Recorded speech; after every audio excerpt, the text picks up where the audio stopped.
Welcome, in front of me is a Xiaomi Poco F2 Pro, and today I'll show you how to record a screen on this device. So to get started, pull down the notification panel and find the toggle, which looks like it is on the second page right over here. Now the position of it may change a little bit depending what you have enabled right here, but you can simply tap on it and it will begin recording, as you can see right over here.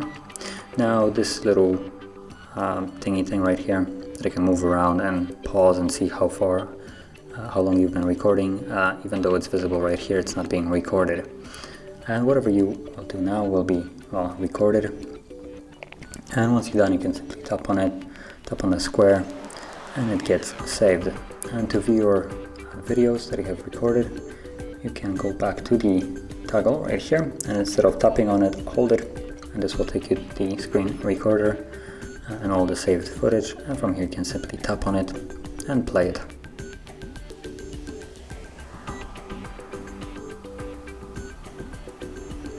So give it a moment. As you can see, it's playing right now.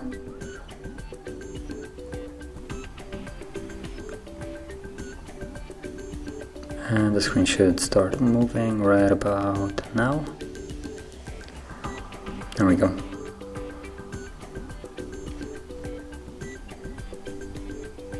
So it's basically the recording of your screen and whatever you do.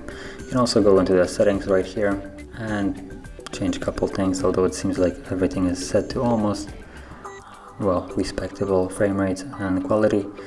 Resolution, the first one I would keep as it is. You can't go any higher. Video quality, you can go to 20 megabits per second. Orientation, I would keep it on auto, so however your phone is positioned, it will detect it. Then sound source, you can choose either one of those. Unfortunately, there is no way to have both, which is kind of weird, but maybe because it will be weird when it's recording the voice of, for instance, you and the sound, which are also coming from the speakers. Maybe that's why. But you have either the microphone or the system sound, which will include any kind of app that is playing on your device.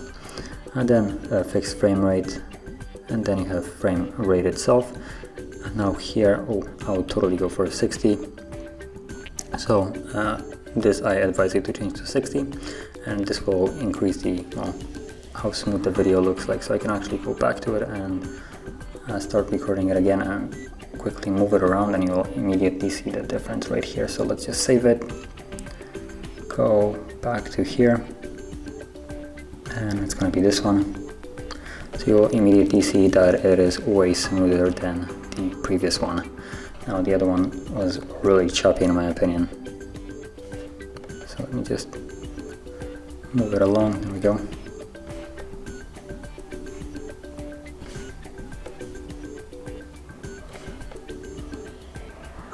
So you can see it's a bit choppy.